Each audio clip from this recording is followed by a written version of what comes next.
السلام علیکم ناظرین، KBN کے ہیڈ لائنز میں آپ کا خیر مقدم ہے۔ میں ہوں نیہا خان۔ پرانا شہر پاکستان کا نہیں، تلنگانہ کا اٹوٹ حصہ ہے، وزیر فائنانس تلنگانہ ہریش راؤ۔ امن متاثر کرنے کی کوشاں BJP کو رون دیا جائے گا، کے تارک راما راؤ۔ GHMC انتخابات، BJP صدر JP نڈا نے کیا حیدرآباد میں روڈ شو۔ حیدرآباد میں غیر قانونی تارکین وطن کی نگرانی مرکز کر رہا ہے، جی کشن ریڈی۔ تلنگانہ میں کورونا وائرس کے 761 نئے کیسز کیے گئے درج۔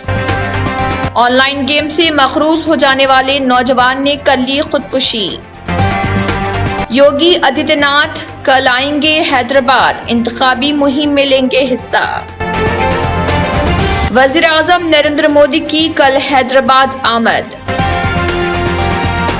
گجرات کے ایک اسپتال میں کورونا کے 5 مریض زندہ جل کر ہلاک۔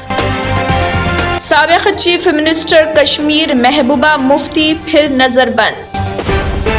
بالی ووڈ اداکار سنجے دت اور کنگنا رناوت کے فلم کی حیدرآباد میں شوٹنگ۔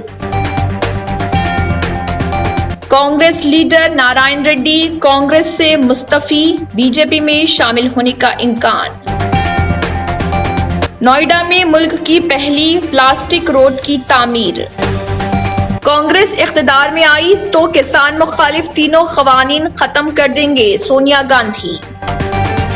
ملک میں کورونا کیسز 93 لاکھ اور ہلاکتیں 1,35,000 سے متجاوز۔ کسان تحریک کے سبب دہلی میٹرو کے کئی اسٹیشنز بند۔ جاپان میں ہیرے جواہرات سے تیار 7 لاکھ روپے مالیت کا mask. Corona virus, supreme court مرکزی ریاستی حکومتوں سے ناراض، کہا صرف SOP بنا کر چھوڑ دیا۔ اعظم خان جل نگم گھوٹالے کی جانچ میں مجرم قرار، فرد جرم دائر کرے گی SIT۔ کسانوں کے عزم کے سامنے جھکی مودی حکومت، براڑی میں مظاہرے کی ملی اجازت۔ فوجداری قانون ہراساں کرنے کا ہتھیار نہیں، سپریم کورٹ سے ارنب گوسوامی کی عبوری ضمانت میں توسیع۔